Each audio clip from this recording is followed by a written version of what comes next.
tarde a todos, mais uma vez.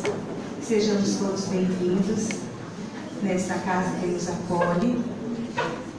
E aqui estamos nos preparando para ouvirmos a palestra do nosso amigo Eduardo Valério, que já esteve aqui presente na nossa casa, depois do Gustavo faz as apresentações. Eu falei que ao ouvir esse tema, porque eu queria um lugar na frente, porque eu gosto muito de falar. E, na realidade, eu vou pedir 5 minutos do seu tempo. Depois você pode esticar, tá bom? Porque esta semana, na quarta-feira, a nossa Casa Espírita completou 19 anos. E é motivo de comemoração, é motivo de festa nos nossos corações. Festa espírita acontece com palestra e muita prece. A gente também é chegado a um chazinho com bolo, sim, mas no mês de setembro foi muito intenso. Nós deixamos para realizar a homenagem na quinta-feira com as meninas, que são as meninas que frequentam a quinta, as assistidas nesta casa, e tivemos uma alegria muito gratificante nos nossos corações, com a presença de quase todas elas, na apresentação do grupo vocal que se formou com as nossas meninas, assim sempre carinhosamente que nós as chamamos, e nós temos a certeza que a nossa alegria, o nosso parabéns chegou aos céus por todo esse empenho. Mas esse parabéns de aniversário é de todos nós. Nós que aqui estamos temos que nos sentir abraçados, cumprimentados por esta data, porque esta casa pertence a todos nós como um ponto de abastecimento, um ponto principal do nosso encontro e do nosso aprendizado. É uma casa material, como nós falávamos nesses dias, as paredes formam uma casa, mas o lar que se forma aqui dentro é a nossa presença, é a presença de todos nós que aqui nos reunimos para cantar, através da música, mandar as nossas vibrações, através dos trabalhadores, dos oradores, dos comentaristas, dos trabalhadores do passe, de todos os trabalhos pequenos, eu não vou ficar citando aqui todos, que acontecem nesta casa, desde aquele que varre o chão, ao que corta a planta lá fora, tudo isso acontece. É uma casa no seu funcionamento normal e harmônico. E nós aqui nos encontramos vivenciando o lar que aqui se forma. E dentro de um lar é a nossa primeira escola, não é assim que nós aprendemos? Esta pode ser a extensão do nosso lar. Aqui nós aprendemos juntos e temos a oportunidade de um do lado do outro. Olha que família grande, né? Um poder apoiar o outro, incentivar o outro, estarmos juntos. Então, o parabéns, o aniversário desta casa, da nossa casa, é para todos nós, que o nosso querido benfeitor Eurípides Barçanufo receba o nosso carinho, nossa gratidão sempre, porque ele nos permitiu colocar seu nome nesta casa, e nós aqui juntos fazemos todo o possível para manter esta casa na harmonia que ele espera de nós, né? Então nós vamos hoje no clima de comemoração, porque o aniversário foi dia 3, hoje só é dia 6, ainda estamos aqui comemorando os 19 anos. Eu já conversei com alguns amigos, disseram que o 20 anos vai ter questão. Vamos ver, né, Lídia? Vamos combinar assim de 5 em 5, né? Quem sabe? Mas então é isso, gente. Parabéns a todos nós. Tenhamos a certeza de que cada ano que passa, a nossa responsabilidade se fortalece. Não é uma cobrança, mas sim um compromisso de amor. Nós aqui estamos e temos este compromisso de abrir essas portas, receber, aumentar os banquinhos que forem necessários, para que juntos nós possamos sair do portão para fora, levando tudo que aqui vem nos enriquecer. Que Jesus nos abençoe. Gustavo, por favor. Bel.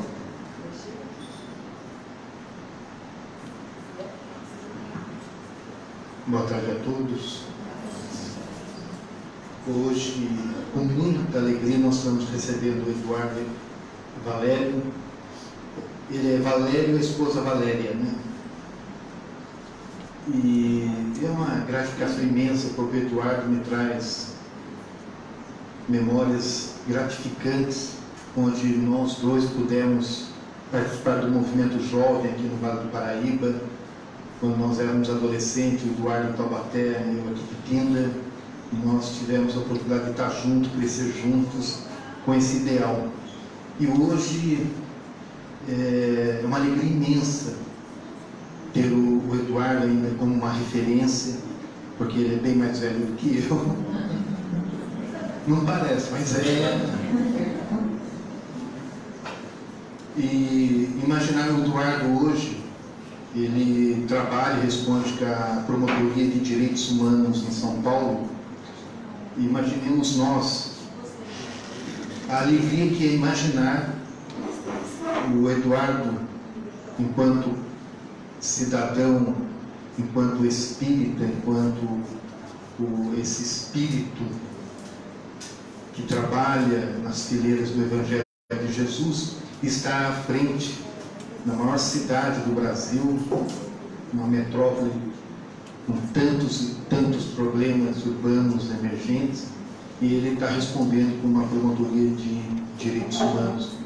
Principalmente, Eduardo, quando o direitos humanos nunca teve tão discussão, tão ameaçado, e tão importante saber que você está lá para estar defendendo os princípios que são sintonizados com o Evangelho de Jesus.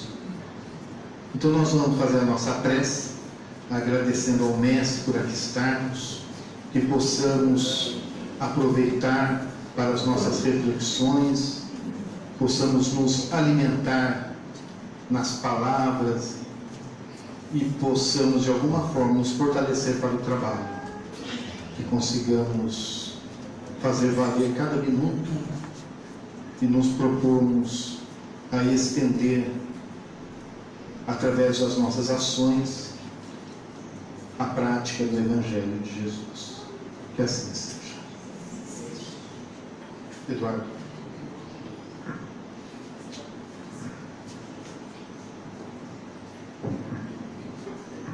Boa tarde a todos, a todas.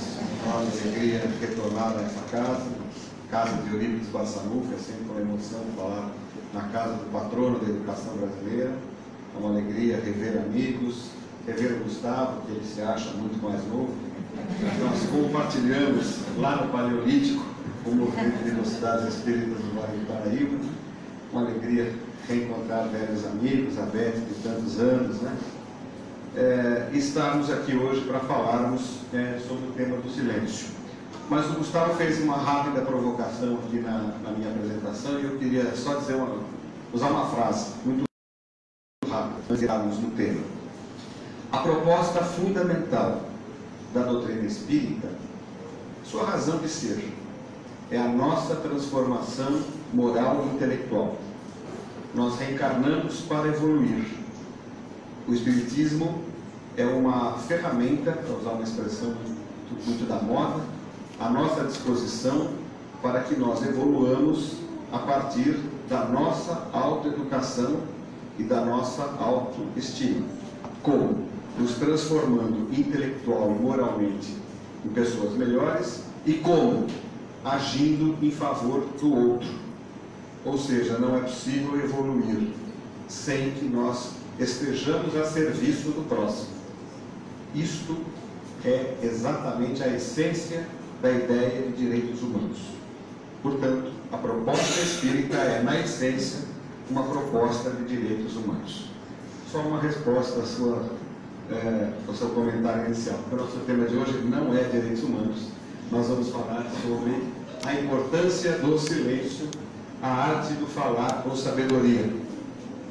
Um tema que eu resolvi prepará-lo já há algum tempo atrás. Na verdade, eu me despertei para esse tema a partir de uma crônica de um jornal da Folha de São Paulo. Deixei isso de lado e preparei o tema agora há poucas semanas atrás. E o estímulo inicial veio da crônica de uma antropóloga, de uma professora da Universidade Federal do Rio de Janeiro. Vejam lá vocês, uma crônica que já tem mais de 2 anos, é do dia 9 de agosto de 2016, no jornal Folha de São Paulo. Esta senhora, evidentemente, ela não é espírita, não é essa a ideia, né? Ela é uma professora da Universidade Federal e uma antropóloga muito atenta às questões do cotidiano e à realidade humana. E ela escreve uma crônica nessa edição, se alguém depois quiser procurar no Google, exatamente sobre esse nosso tema de hoje. E aí ela nos dá essa frase inicial para nos introduzir no tema. Em tempos de muito ruído, tagarelice e blá blá blá, com tantas queixas sobre a falta de escuta e de diálogo, você sabe quando é o momento certo de calar? Portanto, ela nos convida, e é esse convite que eu repasso a vocês todos,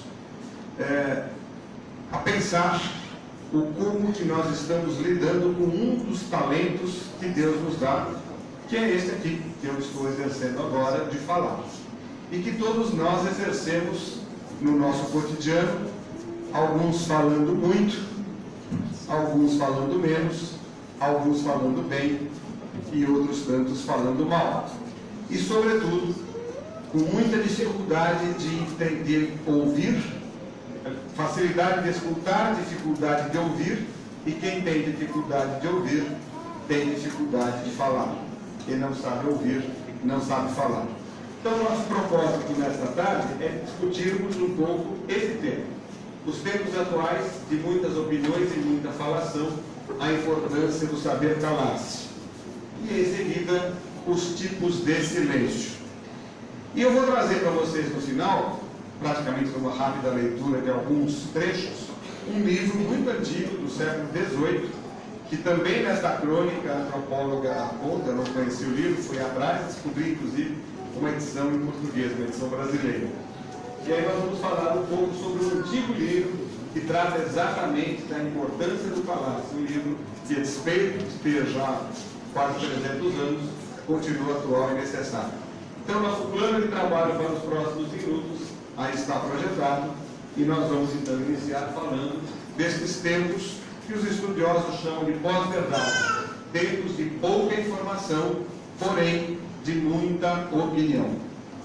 Esses tais tempos da pós-verdade, isso é uma expressão acadêmica, que os estudiosos gostam de ficar classificando, né, com expressões que têm talvez um conteúdo muito mais de propaganda, de mídia.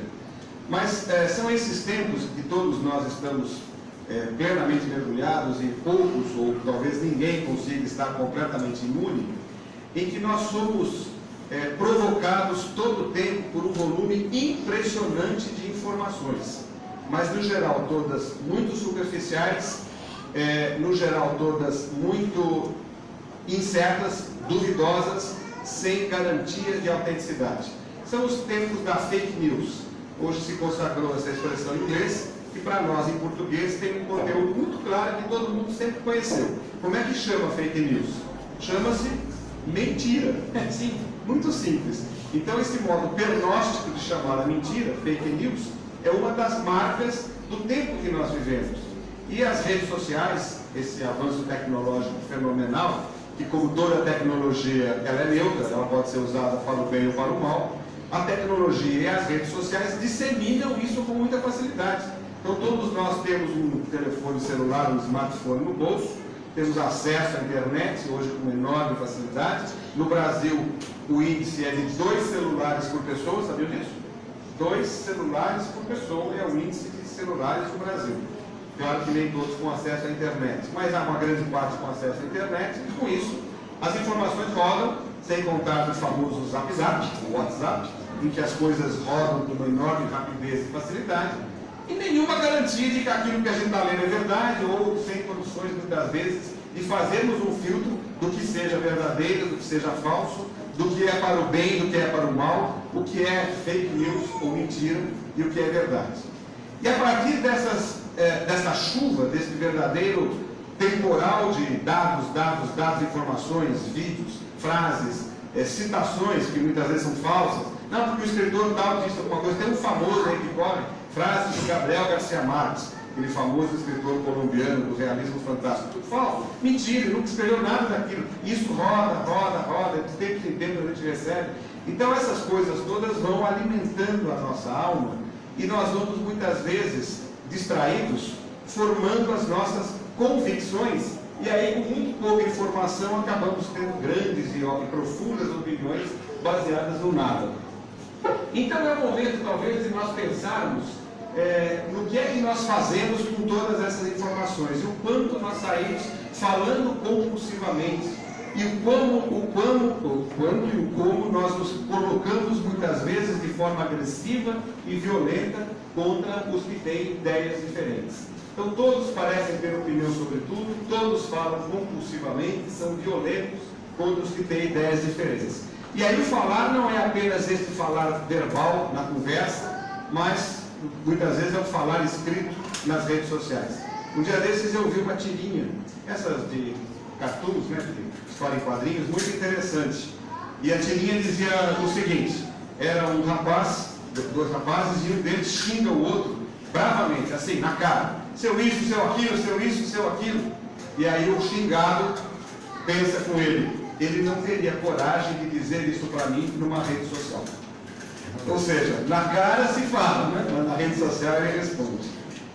Esses tempos, meus amigos, nos chamam e nos convidam a nós, que temos o propósito de usar a encarnação para o nosso aprimoramento, que queremos usar estes recursos que nos são dados para nos tornarmos espíritos melhores. Esta situação nos obriga a uma parada para pensar como nos agimos e como nos comportamos em face disso.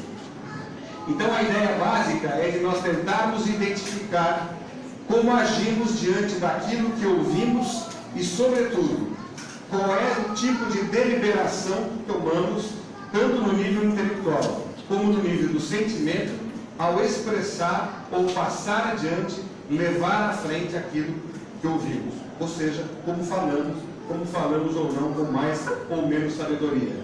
São tempos em que poucos ouvem e ninguém escuta. Então, meus amigos, o que nós queremos conversar aqui hoje é sobre a busca e o cultivo do silêncio como um dos antídotos para isso. Ou seja, o ouvir e o calar.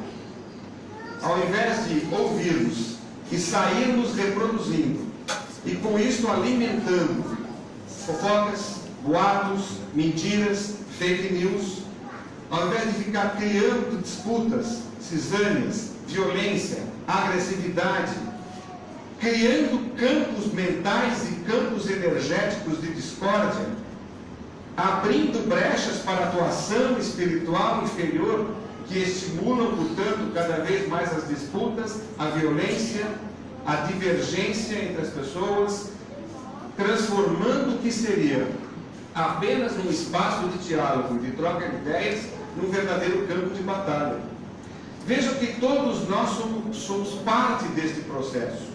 E todos temos, cada qual no seu espaço de atuação, um tamanho, um nível de responsabilidade neste tipo de comportamento. Porque todos estamos invariavelmente submetidos a esta enxurrada de informações e de dados. Portanto, a arte do saber falar, como a gente colocou lá no subtítulo, na primeira transparência, é uma arte que precisa ser desenvolvida. E não por acaso ela é uma arte. Porque a arte é, sobretudo, sentimento e não razão. Então, o que nós estamos falando aqui, embora a gente vá colocar sempre no plano da racionalidade, porque não dá para falar do espiritismo que não seja no âmbito da razão, matéria-prima, professor Allan Kardec, mas, sobretudo, o que nós estamos falando é de sentimento. É sentir aquele momento do calar-se. Sentir que ali não é hora de levar adiante. É sentir que se eu não tenho certeza daquilo que vou dizer, eu não devo dizer. Este tipo de postura é um amadurecimento de um espírito que se compromete com a paz e não com a discórdia, não com a violência. O silêncio, então, basta por si mesmo? Quer dizer, será que o que nós estamos dizendo aqui é que a solução para esse tipo de situação é simplesmente nos silenciarmos e vamos virar todos mudos e vamos transformar os nossos ambientes sociais e a casa espírita naqueles velhos conventos medievais onde era proibido falar, onde as pessoas ficavam completamente mudas? Ou seja, o silêncio por si só é uma proposta ou uma solução? Não, seguramente não. Isto o professor Kardec perguntou. Devemos nos manter sempre calados? Olha a resposta que ele obtém do Espírito Verdade, na 772 do Livro dos Espíritos. O voto de silêncio é uma tolice. Deus condena o abuso e não o uso das faculdades por ele concedidas. Portanto, vamos compreender o que a gente está trazendo aqui hoje. Não é uma simples propaganda do silêncio pelo silêncio. Quando Kardec faz esta pergunta ao Espírito Verdade, lá no século XIX, na elaboração do Livro dos Espíritos, ele tinha em conta exatamente o voto de silêncio de muitas ordens monásticas, em que aquelas pessoas, monges, homens ou mulheres, ficavam naqueles conventos e ali passavam a vida inteira em absoluto silêncio, como se este silêncio por si só, ou este abrir mão de um talento divino, de uma vocação divina que ao falar, fosse por isso suficiente para transformar alguém em um espírito melhor. Quer dizer, ninguém se melhora simplesmente por não falar. Como tudo que o Espiritismo nos ensina, o que importa é a intuição e o compromisso. É o porquê fazer e o como fazer. Aqui não foge essa regra. Portanto, não é qualquer silêncio. O silêncio que importa, o silêncio de que se trata, é esse aí, olha. É o silêncio que traz a expressão de sentimento. É o silêncio que comunica ideias e concilia, e não abre divergências. E, sobretudo, o sentimento que evita conflitos e discórdias. Não exatamente evita conflitos, é errado. Os conflitos fazem parte da vida. É o silêncio que ajuda a superar os conflitos de uma maneira pacífica. Os conflitos fazem parte do aprendizado, é da dialética da própria vida. Mas a maneira de superar os conflitos de forma pacífica ou de forma violenta, é isso que faz a diferença. Então, o silêncio de que se trata aqui é aquele silêncio em que se leva à reflexão do que fazer em seguida. É o silêncio do pensamento e o silêncio do sentimento. É o silêncio em que o espírito coloca toda a sua potencialidade de um espírito em aprendizado e em evolução. Ou seja, não é um silêncio imposto por terceiros, não é um silêncio do modismo, porque agora é moda fazer silêncio, se fosse, né? Só supondo, né?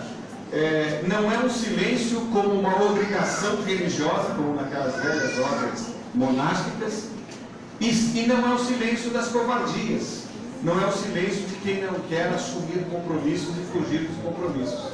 Há vários tipos de silêncio, como nós vamos ver em seguida. Aquilo que nos interessa é esse que expressa um sentimento de paz. É o silêncio de quem quer que os conflitos se superem de uma maneira amorosa, afetuosa. É o silêncio do afeto. É disso que nós estamos falando. Portanto, há bons e maus silêncios, há silêncios úteis e silêncios inúteis? Sim. Silêncio por si só, portanto, não é solução. Então, vamos tentar entender de que silêncio exatamente nós estamos falando. E aí, eu queria arriscar com vocês, para nós compreendermos isso, e aí me perdoem essa mania, essa verdadeira mania, que vem um pouco do direito e vem um pouco do espiritismo, de tudo querer entender racionalmente, tudo querer classificar, para a partir daí a gente tomar as nossas deliberações pela razão e pelo sentimento. Então eu vou propor aqui, para nós entendermos isso, uma classificação dos silêncios. Eu vou abrir os tipos e aí a gente discorre ou aprofunda um bocadinho cada um deles. Então são basicamente esses, os 6 tipos de silêncio. Então nós vamos falar um pouco sobre o silêncio das fugas, o silêncio das punições, o silêncio da paz, o silêncio da inspiração, o silêncio da reflexão e do mergulho interior e o silêncio da espiritualidade. Fica claro, já intuitivo, que nós vamos começar dos silêncios, entre aspas, maus, para os silêncios, entre aspas, bons. O silêncio das fugas, o primeiro deles, é aquele silêncio que nós fazemos quando queremos fugir dos nossos compromissos e das nossas responsabilidades. Ou seja, é o silêncio que fazemos exatamente quando deveríamos falar, quando deveríamos nos posicionar, quando deveríamos assumir posições responsabilidades e compromissos. Então é a fuga de nos posicionarmos diante das injustiças, das violências, dos preconceitos e das discriminações. É a nossa omissão, o nosso silêncio, no caso, que contribui para a continuidade e consolidação do mal. Meus amigos, as nossas relações humanas, a nossa vida em sociedade, pressupõe de todos nós um compromisso na construção das relações sociais cada vez mais justas, amorosas, afetuosas, fraternas. Portanto, nós temos que construir as instituições do mundo. E o homem caminha por onde caminham as instituições. Espiritismo não é filosofia para desencarnados. Espiritismo é para encarnados.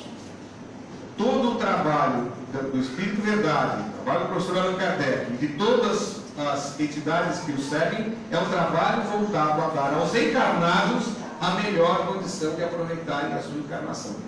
Porque seremos na espiritualidade ou na erraticidade exatamente o resultado do que teremos sido encarnados. Portanto, o nosso compromisso é aqui no mundo. E o Espiritismo é uma filosofia que há de nos proporcionar uma melhor condição de vida como encarnados. Os encarnados têm um modo de entender a espiritualidade que é deles, que está evidentemente consonante com o que nós entendemos como Espiritismo, ou seja, conhece dos estudos espíritas, mas a doutrina espírita interessa para nós. Por que a gente sempre fala disso? Porque isto é um avanço e uma mudança nos paradigmas religiosos das velhas religiões ortodoxas que chegaram até Kardec no século XIX e sobreviveram a Kardec e estão até hoje aí no mundo. Que é exatamente aquela divisão de um conhecimento que serve apenas para a prática religiosa e um outro conhecimento que serve para a prática do mundo, construindo duas éticas antagônicas que levam a situações de profunda e inexplicável contradição entre o que as pessoas pensam, falam e o que as pessoas fazem no mundo.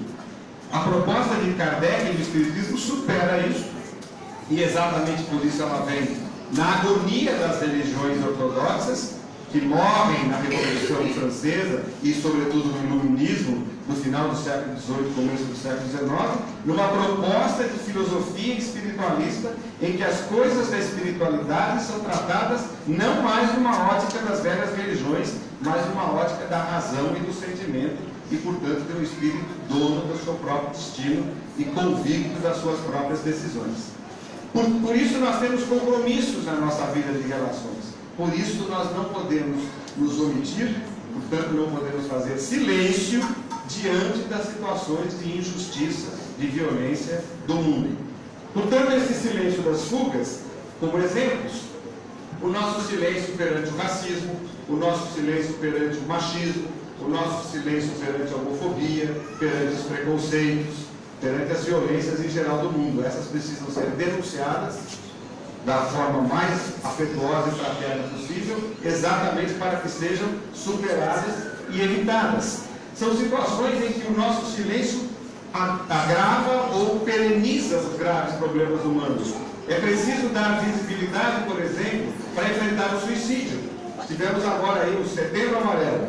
O que era o Setembro Amarelo? Era exatamente, o lema era: precisamos falar de suicídio, porque a conversa sobre o assunto torna isso evidente e ajuda e contribui para a superação do problema.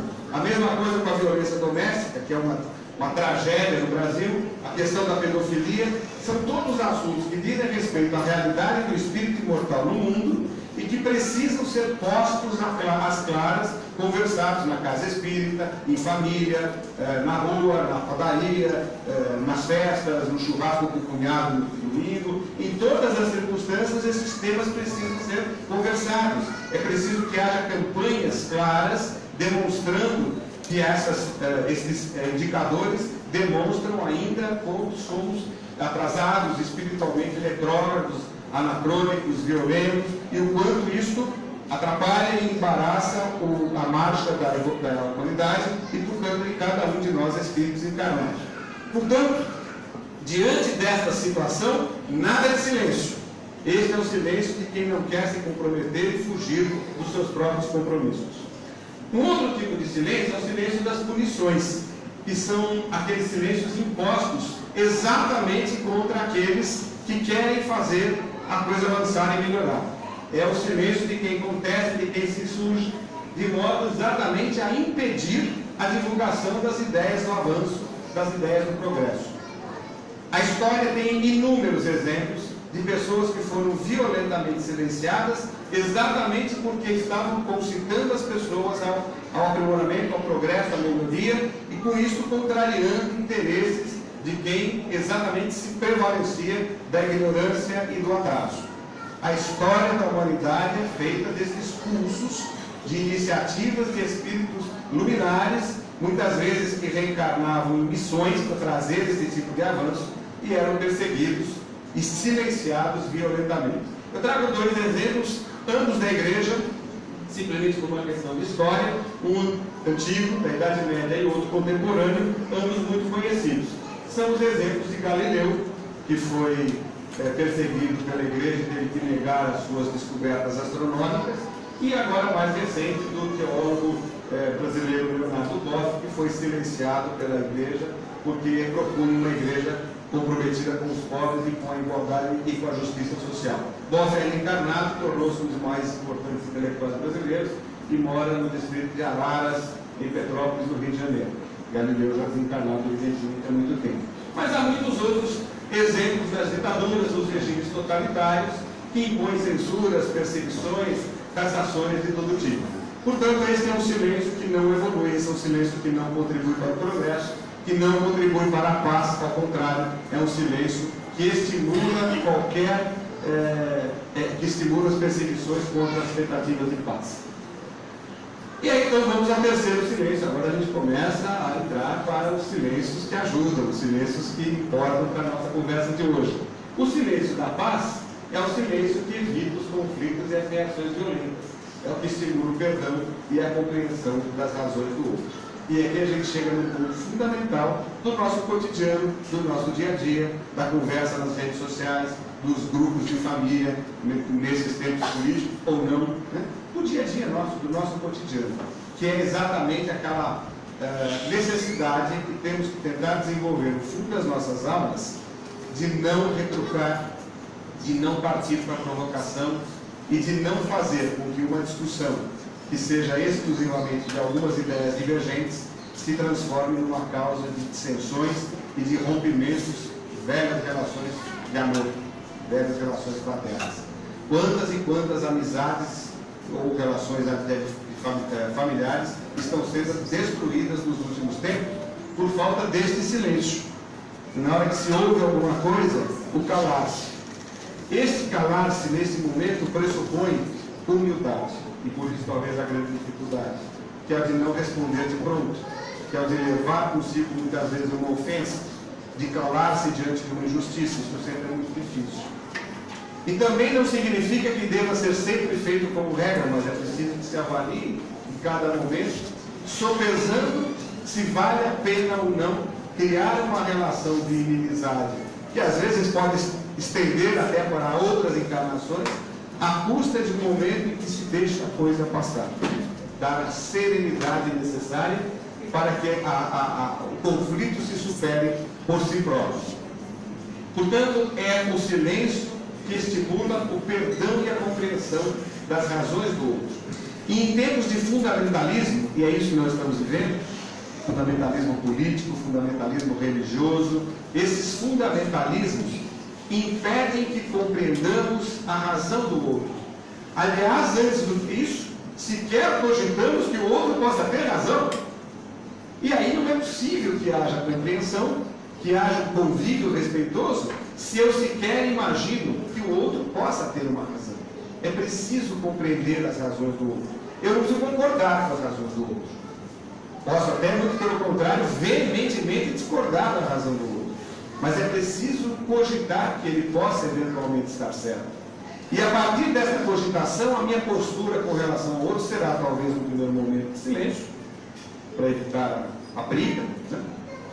Mas no segundo momento de colocar a minha posição, mas já agora, num tom de afeto e de respeito, diferente daquela primeira resposta que eu daria na violenta emoção.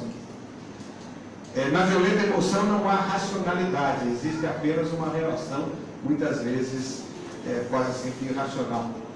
Esse é o silêncio, portanto, da paz, é o silêncio da compreensão. Porque muitos dos males decorrem exatamente das más palavras, das armadilhas verbais, da nossa indisciplina verbal. É muito fácil falar, retrucar na hora. Né? Numa discussão, o que acontece em geral é que ninguém ouve e ambos falam. Então, quando eu digo alguma coisa, o outro está já pensando o que ele vai retrucar em seguida. E eu, da mesma maneira, eu não estou ouvindo o que ele está falando. Eu já estou pensando o que é que eu vou dizer agora para impor a ele um checkmate. Agora ele não sai dessa. Né? E fica esse duelo. Um duelo verbal que não leva absolutamente nada de positivo e só serve para afastar as relações de afeto entre aquelas pessoas. Então, dar um mínimo de razoabilidade a essas conversas é um investimento na paz. É este silêncio de que se trata, que é conseguir romper um bate-boca, uma discussão inócua, ineficiente, controlando a nossa indisciplina verbal, as nossas armadilhas verbais. As armadilhas verbais são aquelas expressões que nós usamos e ofendemos as pessoas sem perceber. Isso é comum. Tem alguns casos, as pessoas aí, é a história desses tempos atuais que a gente vive, dizem que isso é politicamente incorreto. Não é. O politicamente correto ou incorreto depende da situação que você está. Se você sofrer as ações daquilo, então você não vai achar que é politicamente incorreto. Agora, se você for alguém truculento, você vai achar que isso é bobagem. Mas eu dou um exemplo a vocês, que é o verbo judiar, que muitas vezes a gente usa comumente. Porque o menino judiou do cachorro, porque o fulano judiou da vizinha. O verbo judiar é um verbo que traz um enorme conteúdo de preconceito, porque judiar é tratado como judeu. Essa é a etimologia da palavra judiar. Então quem não é judeu não percebe isso e acha que quando a gente fala não usa o verbo judiar, porque pode ter um judeu no ambiente, ele não vai gostar disso. E os judeus são educados na tradição da sinagoga, das famílias judaicas, exatamente para preservar os seus valores que são há milênios perseguidos em todos os lugares do mundo. O mínimo que nós podemos ter é o respeito para que palavras, armadilhas verbais não os ofendam. Né? Então vamos suprimir esse verbo do nosso vocabulário, como também vamos suprimir o verbo denegrir, que também a gente usa com frequência. O que é denegrir? Denegrir é tornar negro. E o problema é que a gente sempre usa denegrir no sentido negativo. Né?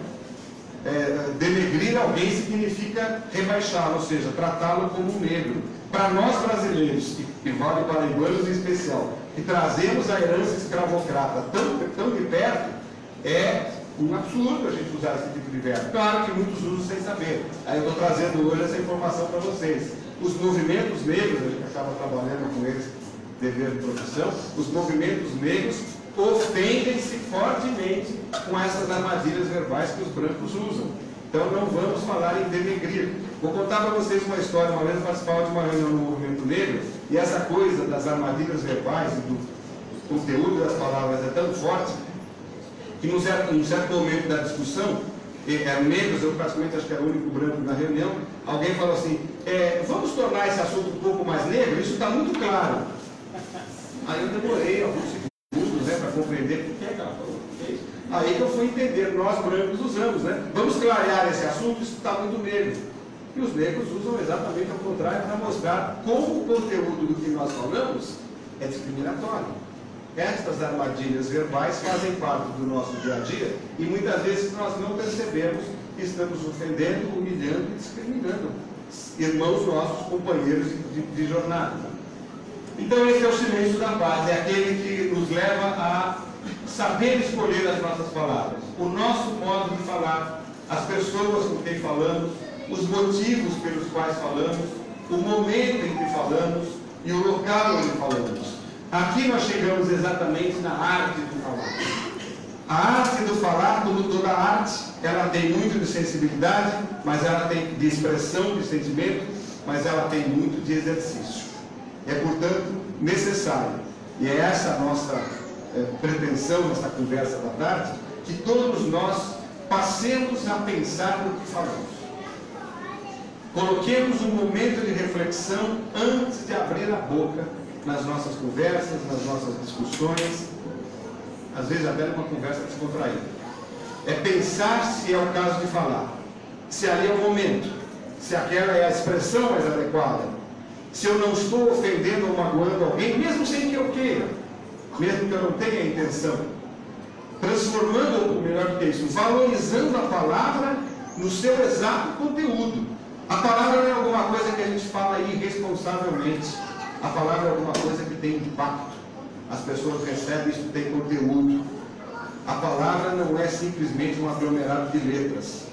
A palavra leva junto uma carga de sentimento enorme. E eu não tenho como controlar a maneira como o meu interlocutor vai receber a minha palavra. Porque ele vai receber na realidade dele, no estado emocional dele, no momento existencial dele. E portanto eu tenho que ser o mais possível respeitoso para que eu não crie um problema ou agrave um problema com as minhas palavras agressivas, preconceituosas, xenófobas, ofensivas, grosseiras, às vezes sem intenção. Mas mesmo sem intenção eu ofendo, eu machuco, eu agrido.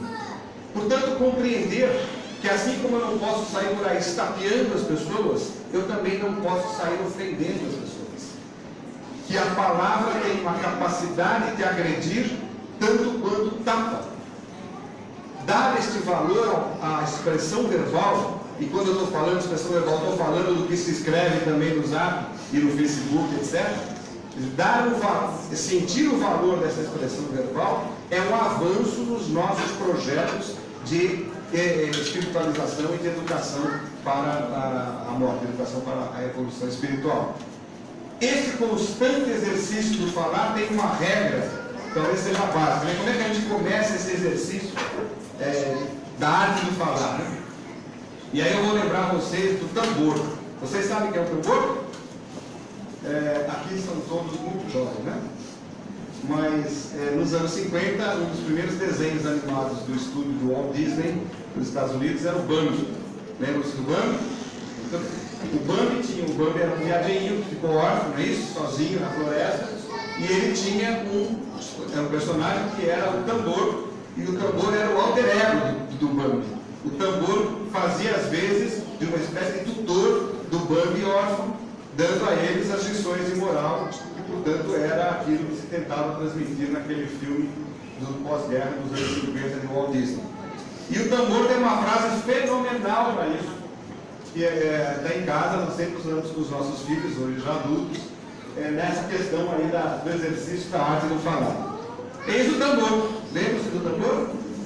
Eis o tambor. E aí o tambor dizia para o Bambi, e aí está dizendo para todos nós hoje: se você não tem nada de útil para dizer, não diga nada. Tem que ser revolucionário nos tempos de hoje. Porque são os tempos, como dizia lá a antropóloga na primeira transparência, de tagarelice, de blá blá blá, todo mundo fala, irresponsavelmente, fala sem avaliar o impacto no outro. Então essa é a regra de ouro, que veja, não é de nenhuma obra mediúnica, não é de nenhuma obra espírita. Então está uma regra de ouro, um desenho animado que o Walt Disney, que também não é nenhum marcante do cinema do século XX, não é isso? Tem lá as coisas da Guerra Fria. O Walt Disney é um personagem da Guerra Fria, na verdade, um protagonista da Guerra Fria, mas sempre a gente consegue extrair algo fundamental. E aí está. A regra de ouro do nosso estudo de hoje é: se você não tem nada de útil para dizer, não diga nada. Vamos seguir. Quarto tipo de silêncio é o silêncio da inspiração. Aqui é o silêncio que a gente faz para criar. Não se cria no barulho. Quando se fala de não se cria no barulho, não significa que eu não consiga, digamos, escrever um texto ouvindo um jazz. Por exemplo, cada um tem o seu modo de criar. Tem gente que tem um silêncio absoluto, né? Tem gente que para trabalhar lá, para escrever uma peça, coloca um aparelho de som ouvindo uma música clássica, até um funk, sei lá se alguém consegue, mas quem sabe consegue trabalhar alguém no funk. Aí é uma questão pessoal de cada um faz o seu. Estou falando que eu tenho uma colega lá, cara, que entra na sala dela, está trabalhando ouvindo música. Como é que consegue? Ela consegue, eu não consigo. Não é disso que ele está falando. O silêncio que tem que se fazer para criar é o silêncio interior. É o silêncio para receber a inspiração e a ajuda da criação. Qualquer criação. Seja uma obra de arte, seja preparar um texto, seja preparar um estudo para a casa espírita, seja o de criar uma manifestação, uma expressão qualquer de um sentimento ou de um conhecimento.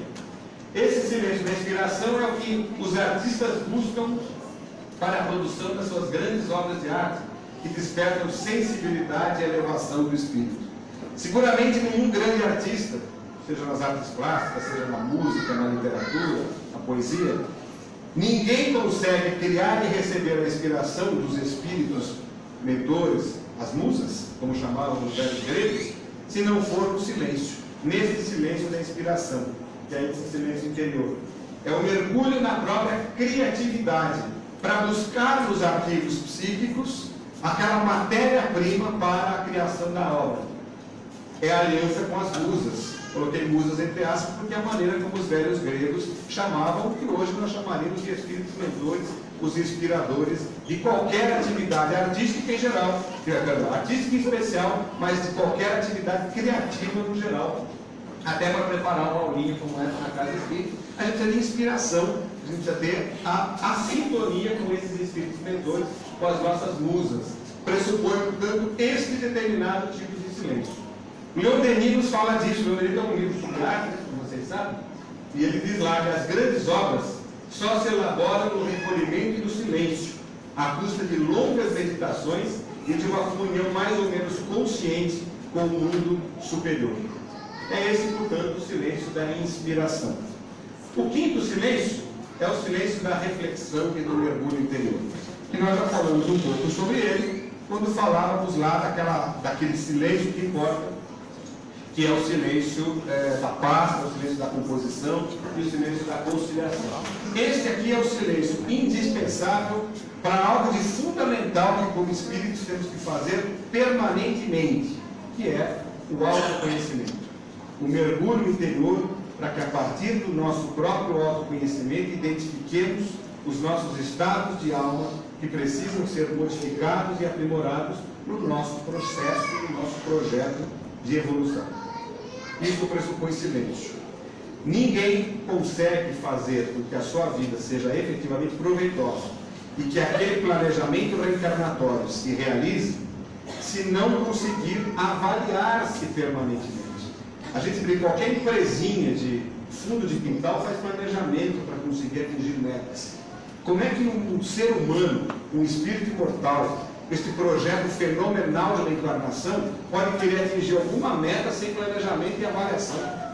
Então, esse planejamento e avaliação é o pensar em si mesmo, é o olhar para dentro de si e dizer onde eu estou errando, que tipo de sentimento eu não estou conseguindo compor e alinhar na direção do progresso, que tipo de reação agressiva, violenta, vaidosa, orgulhosa, arrogante que eu estou tendo nas minhas relações de mundo e que eu preciso modificar para aproveitar bem a encarnação? Que tipo de oportunidade de fazer o bem e de ajudar no bem comum eu estou desperdiçando e com isso deixando de avançar e de evoluir? Que tipo de prejuízo eu estou causando aos outros, deliberadamente ou não, e com isso comprometendo o meu patrimônio espiritual e contraindo dívidas e pendências para o futuro? Essa avaliação ela tem que ser feita constantemente. Agostinho, no Livro dos Espíritos, sugere a Kardec, a nós todos que lemos, que isso seja feito todas as noites, antes de deitar-se. Não sei se a gente tem tempo hoje nessa vida doida que a gente construiu de fazer isso todas as noites, né? Mas que a gente faça periodicamente, que a gente faça pelo menos uma vez por semana, quando a gente vem a uma casa espírita, como essa, com esse ambiente de fraternidade, de paz, de beijos e abraços, como eu vi aqui hoje. Que a gente tenha, portanto, condições espirituais de avaliar-se, de pensar no que está fazendo da vida. Identificar esses estados de alma, de psiquismo profundo, que precisam ser enfrentados e aprimorados. Isto pressupõe silêncio. Aquele silêncio lá dentro. Silêncio da alma. Pode até fazer com as crianças cantando ali fora, é uma delícia. Portanto, com, entre aspas, barulho. Estou dizendo que a música é barulho, estou encontrando linda. Eu estou dizendo, não é este silêncio externo que importa. É o silêncio interno, é o silêncio do psiquismo, o silêncio da alma. É o silêncio mental para a intuição, para se saber algo de si mesmo. Reduzir o ruído provocado pelas preocupações na nossa psicosfera e na nossa intimidade para compreender a lei de Deus na própria consciência. Porque a gente muitas vezes se esquece disso, né? Tem uma pergunta explícita no Livro dos Espíritos. Onde está escrita a lei de Deus? na consciência. Ou seja, onde está a lei de Deus? Está em nós, dentro de nós. Portanto, quando a gente fala de autoconhecimento, nós estamos falando de acessar a lei de Deus. Porque ao nos conhecermos, ao fazermos um mergulho interior, o que nós vamos nos encontrar? O que nós vamos encontrar lá? A lei de Deus. Explica Deus que fez o homem e botou o manual de instruções dentro. Né? Então tem que abrir o aparelho para encontrar o manual de instruções para saber como é que funciona. Isso se faz assim, com o silêncio interior para permitir esse mergulho na própria consciência. O professor César Reis, grande militante do Movimento Espírita do Rio de Janeiro, escreveu uma biografia muito agradável do Fabiano de Cristo. E lá nesse livro, que se chama Mergulhando no Mar de Amor, ele lembra que não apenas o silêncio exterior, mas o silêncio interior, aprender a calar os sentimentos menos felizes, os pensamentos impuros, as preocupações mundanas. Esse é o silêncio da meditação. Nós no Ocidente não temos o hábito da meditação. No Oriente isso é mais comum. A meditação é exatamente esse silêncio interior. É curioso isso, as pessoas dizem de uma maneira ocidentalizada e, portanto, difícil compreensão, de que meditar é não pensar em nada. Alguém acha que é possível não pensar em nada? Quando você começa a não pensar em nada, você está pensando em tudo. Né? Aí você fica irritado, porque está pensando em tudo. Então eu tinha que pensar em nada, porque é impossível não pensar em nada. Né? A meditação, na verdade, é um afastar-se para ver o que nós estamos pensando. E aí sim é que se faz esse silêncio que fala o César Reis, que é esse silêncio que a gente cala os sentimentos menos felizes, os pensamentos impuros e as preocupações do dia a dia que nos assaltam cotidianamente. E por fim, o último dos silêncios é o silêncio da espiritualidade, que é seguramente o mais difícil e talvez o mais necessário nesses tempos tão turbulentos.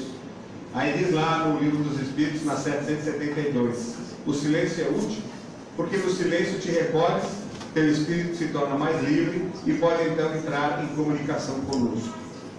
Fica claro que este sentimento número 6 da espiritualidade é uma decorrência natural do silêncio número 5, do mergulho interior. Quer dizer, quando a gente faz o silêncio do mergulho interior, a gente passa a despojar-se dos barulhos do mundo e do entorno e passa a olhar para dentro de si mesmo, automaticamente a gente se abre para algo muito mais profundo, que é a comunhão com os nossos espíritos mentores, com os espíritos comprometidos com aquele trabalho que queremos fazer de progresso no meio social que estamos, e isso é do nosso próprio trabalho de aprimoramento íntimo. Então esse silêncio da espiritualidade é o silêncio que vai permitir o contato mediúnico. Não necessariamente o contato mediúnico do fenômeno da mediunidade dinâmica, usando a classificação de Herculano Pires, mas a mediunidade estática, aquela condição que nos dá a todos nós a condição de médicos. Todos somos médicos, porque todos estamos submetidos à influência espiritual.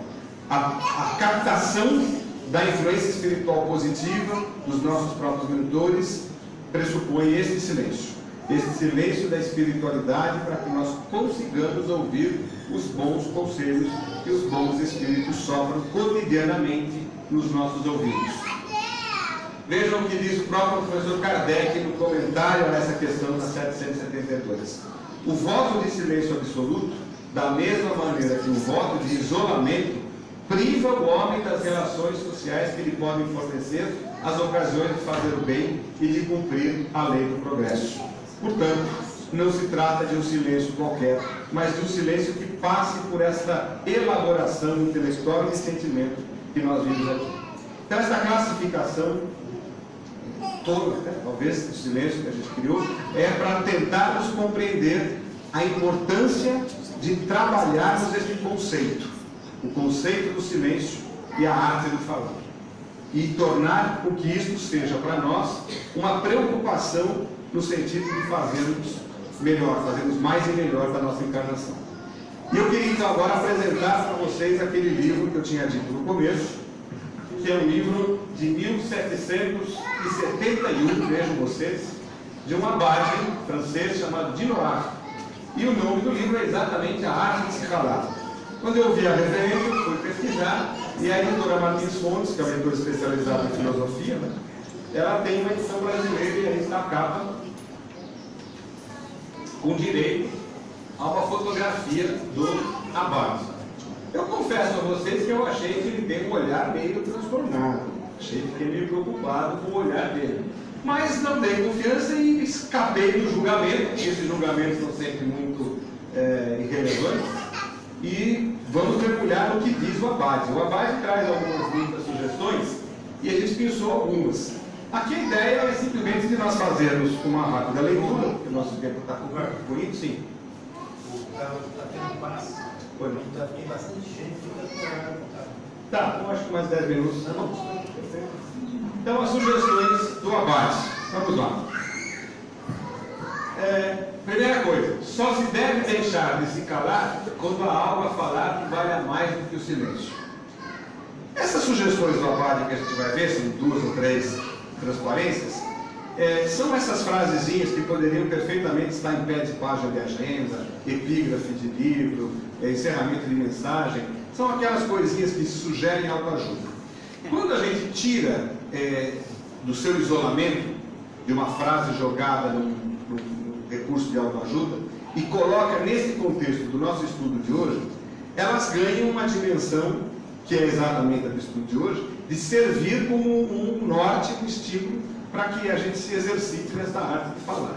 Então vamos tentar compreender e ler essas frases do Abade dentro de um contexto de doutrina espírita e dentro do compromisso que temos que ter com essa nossa maneira de expressão, o impacto do que nós falamos.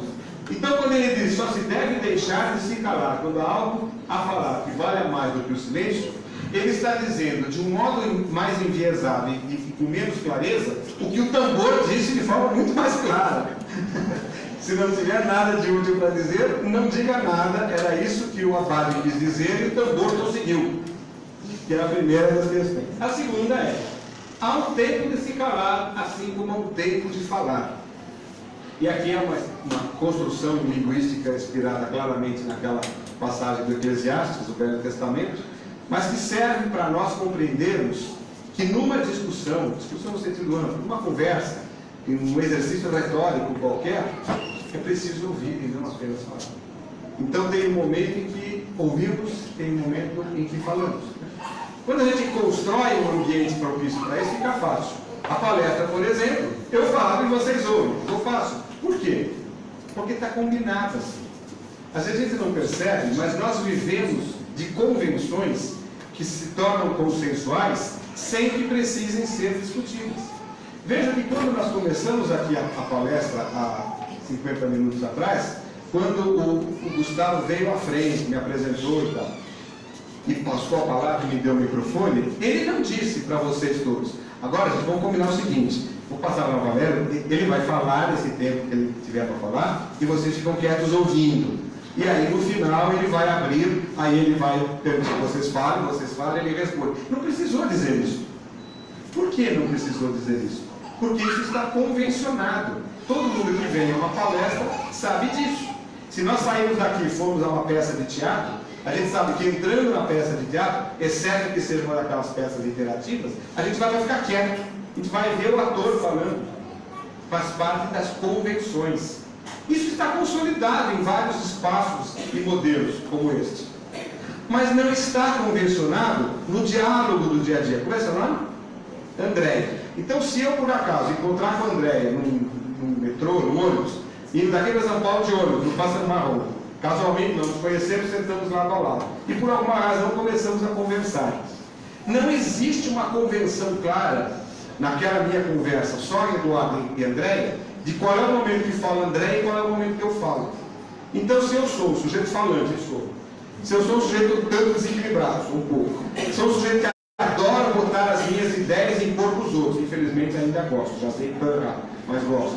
E que argumento e falo e arrumo um monte de adjetivos e advérbios e faço construções estruturadas e tal, eu acho que eu sei fazer um bocadinho disso.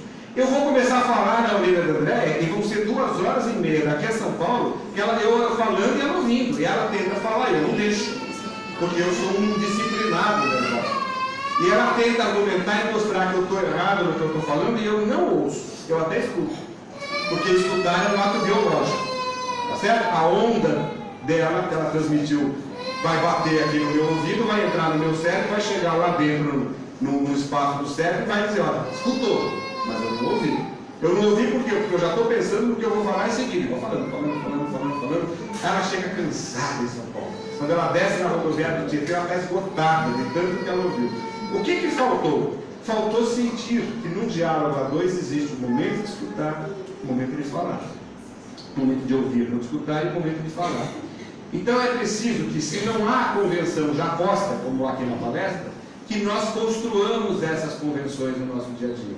Gente, isso serve para uma conversa com uma pessoa estranha no ônibus, coitada, não tem nada que se aguenta. Isso serve para o nosso dia a dia em casa. Isso serve para a conversa no ambiente de trabalho. Isso serve para todos os momentos que nós estamos em constante relacionamento. Segue o abaixo. O tempo de se calar deve sempre vir em primeiro lugar. E nunca se pode falar bem quando não se aprendeu antes a calar.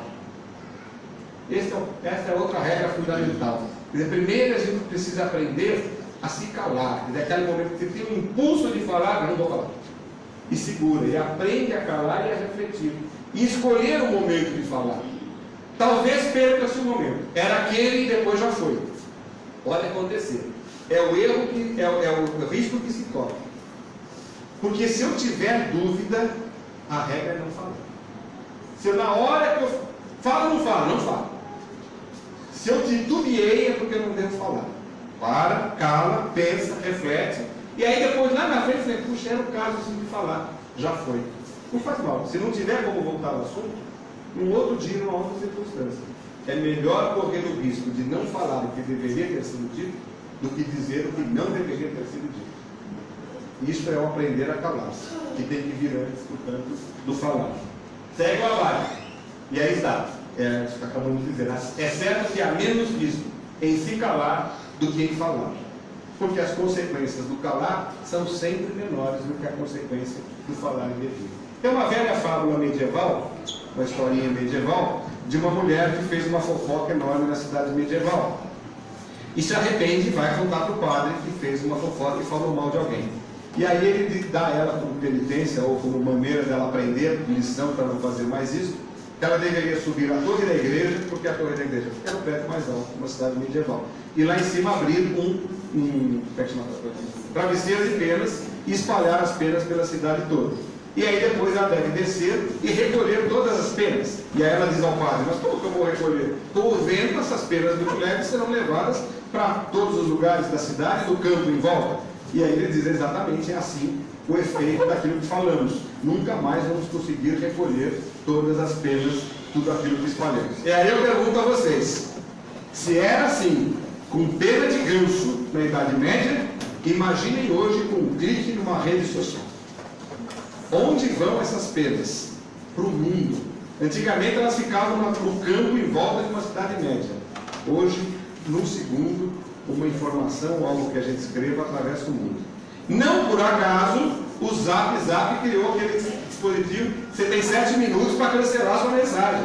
Exatamente por causa da fábula das penas de ganso. Quer dizer, em 7 minutos, você pode dar sorte de ainda ter muita gente que não leu. Às vezes dá tempo. Eu tive uma dessa um dia desse. Eu comecei a responder um negócio que era para um componente num grupo que era de todos, falando de um terceiro. Quando eu vi aquilo, eu fui lá, deu tempo de parar e não tinha lido ainda. Não era fofoca, mas era comentário de trabalho inconveniente. Então, essa é uma regra fundamental. É de nós sempre lembrarmos que quando falamos alguma coisa, esses efeitos se espraiam. E nem sempre a gente vai conseguir recolher depois as consequências disso tudo. Segue abaixo. Diz lá o Baile em seguida que o homem nunca é tão dono de si mesmo quanto no silêncio. Porque depois que ele falou, o que ele falou está falado, ele não tem mais controle e não recolhe mais. No silêncio ele tem. No silêncio vão dizer para ele, André, por que você está tão quieto? E você vai dizer, porque eu não tenho nada de útil para dizer. E aí ele é dona de si própria. É a Andréia, a cavaleiro do seu processo de comunicação. Agora, depois que ela falou alguma coisa, falou, mas por que você falou isso? Aí o outro já ouviu, já saiu, já contou para aquele senhor lá de fora, e foi lá na frente, contou, ele pegou o celular e ligou do outro cara e falou, sabe o que a Andréia falou? Acabou. Ela perdeu o controle do processo de comunicação dela. Portanto, o nosso controle está no silêncio. Nunca é dono de si mesmo como no silêncio. Diz o Abade, quando se tem uma coisa importante para falar, é necessário dizer primeiro a si mesmo, para evitar que haja arrependimento quando já não se tiver o poder de voltar atrás no que se declarou. É aquela coisa do silêncio, do titubear e parar. Então, primeiro, eu sempre avalio e digo para mim mesmo o que eu diria, como eu reagiria. Como eu gostaria que dissessem aquilo. Eu gostaria de ouvir aquilo que eu estou querendo dizer? Esta é uma pergunta que eu. Se eu estivesse no lugar do meu interlocutor, eu gostaria de ouvir aquilo que eu estou pensando em dizer? Esse é um pensamento fundamental. Porque se eu disser, acho que eu não iria gostar, talvez eu entendesse assim, também é isso que a gente tem que cogitar. Será que a pessoa vai entender do mesmo modo que eu estou querendo expressar? Ou há um risco de ela entender de uma maneira completamente oposta e se ofender? Lembram das armadilhas verbais que a gente falava há pouco? Então eu recuo. A prudência e o compromisso, a responsabilidade me obrigam a não falar. Quando se trata de guardar um segredo, calar-se nunca é demais. Havia um personagem na história do Brasil contemporânea, recente, final do século XX, que ele contava isso e era muito interessante. Ele dizia o seguinte: se alguém chegasse para ele e dissesse o seguinte: fulano, posso te contar o segredo? Você não conta para ninguém? E aí ele respondia: não, porque se o segredo é seu e você não está conseguindo guardar, por que eu vou guardar? É exatamente isso. Se você tem um segredo e não quer que a Andréia conte para ninguém, eu não vou contar para a Andréia. Porque se o segredo é meu, quem tem que guardar o segredo sou eu, não é a Andréia. O segredo deixa de ser dela. Ela não tem o compromisso de guardar, ela vai contar para quem ela quiser. Portanto, se quer guardar um segredo, cale-se. E por último, a transparência do abade. O silêncio do sábio vale mais do que a falação do filósofo. É o chamado silêncio eloquente. O silêncio eloquente é aquele silêncio que diz muito mais do que 1 milhão de palavras. Porque o silêncio, muitas vezes, ele além de mostrar a sapiência de quem não vai falar a bobagem, leva consigo a vibração da reflexão, a vibração da responsabilidade. Aquele sentimento exala uma onda, é uma onda de sentimento de respeito pelo interlocutor. Por isso, o silêncio do sábio vale mais do que o blá blá blá do filósofo. Diz aí o Abade que a característica de um homem corajoso é falar pouco e executar grandes ações. A característica de um homem de bom senso é falar pouco e dizer sempre coisas razoáveis. Falar pouco e dizer coisas razoáveis. Essa talvez seja a grande sabedoria. Se houver muita paixão em falar uma coisa, esse será um motivo suficiente para se calar. Meus amigos, aqui, acho que ainda trabalho com reuniões. Reunião de trabalho, né? Eu faço muita reunião de trabalho. E sempre tem aquele personagem que fala loucamente. Ele quer falar. E aí tem essa questão como regra básica. Se há muita paixão, como é que eu vou dizer isso? Muita compulsão, que veio a palavra. A compulsão por falar, não fala. Cale-se. Se vem aquela coisa, você está ouvindo o outro falar e está pensando, agora era a hora de falar aquilo, e quer interromper, deixa eu falar, pede a palavra, levanta a mão, deixa eu interromper. Começa a querer interromper o outro. Isso é comuníssimo em reunião de trabalho. A gente vê isso com frequência. Não fale. Vai sair bobagem. A chance de ser alguma coisa útil e necessária para aquele momento é mínima, porque falta reflexão interior. Por que ele quer falar? Para se exibir. É vaidade. É mostrar como ele sabe, é mostrar como ele é esperto, é mostrar como ele consegue participar do duelo. É isso que nós fazemos com muita frequência, por isso a necessidade dessa disciplina. Então, se vem aquela vontade incontrolável de falar, controle-a e não fale. Se lá na frente a gente perceber, puxa, era importante mesmo eu ter falado, crie uma situação e volte ao assunto, se for possível. Se não for, já mudou o assunto, já acabou a reunião, paciência, numa outra ocasião. Sempre naquela ideia e naquela convicção de que é melhor não ter dito alguma coisa que iria prejudicar alguém do que deixar de ter dito alguma coisa que seria útil. Na dúvida, não falar. Essa é outra regra importante. E por último, diz o nosso querido Abade de Noir, o sábio mantém um silêncio expressivo, é o silêncio eloquente, que se torna uma lição para os imprudentes e um castigo para os culpados.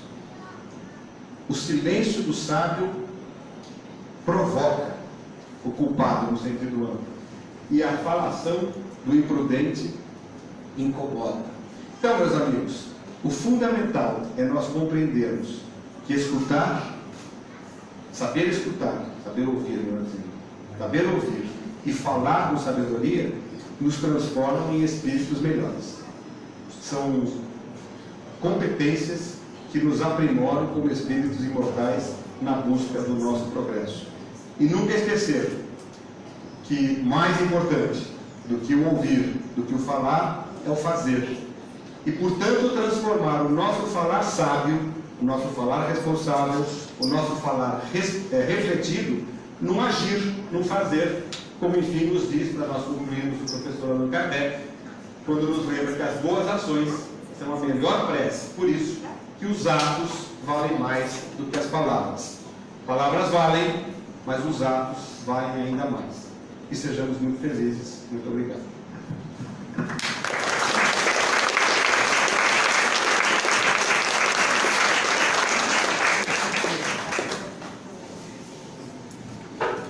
Não quero falar nada. A prece final é da Bel. A prece final é sua. Antes de passar para a prece final, eu só gostaria de convidar a todos, lembrar que amanhã, não, domingo, é o primeiro domingo,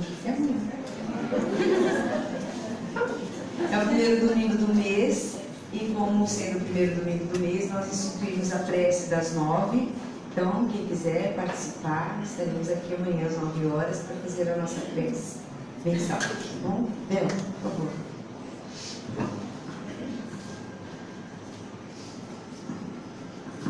Acho que foi um pouco de impulso, de paixão, mas vou falar. É porque a música O Balanço do Augusto tem os primeiros versos que dizem assim, que a gente vai transferir para você. Você falou e disse, e eu deste lado escutei. Deixei do diz que a minha barra segurei. A gente aprendeu. O Augusto trouxe o livro Falou e Disse, em que a gente ouve e aprende muito.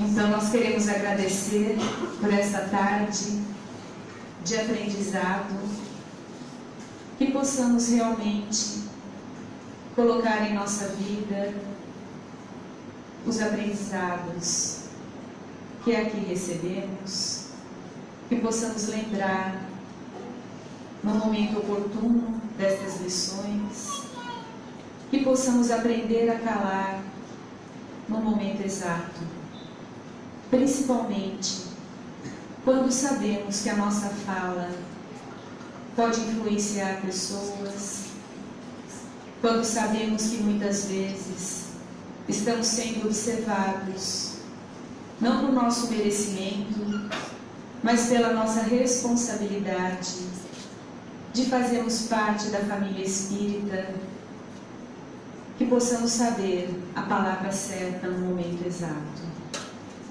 Que Jesus nos abençoe a todos, que possamos voltar aos nossos lares, cheios de vontade de acerto, encorajados, e especialmente, Senhor, nesta tarde, onde aqui nos reunimos, queremos juntos em vibração, pensar no nosso país, para que os mensageiros da espiritualidade possam envolver os brasileiros, possam acalmar os ânimos daqueles que se encontram empolgados, dos quais muitas vezes fazemos parte, que possamos todos buscar o nosso controle, pensando sempre no que for melhor para a nossa pátria. Que os amigos espirituais nos auxiliem em nossas escolhas e que possamos confiar na espiritualidade maior, pois sabemos que estamos num momento de transição, sabemos que muitas vezes mexer com a água parada faz com que detritos venham à tona, nos incomodando, mas que há necessidade da renovação. Que Jesus nos abençoe a todos e que assim seja.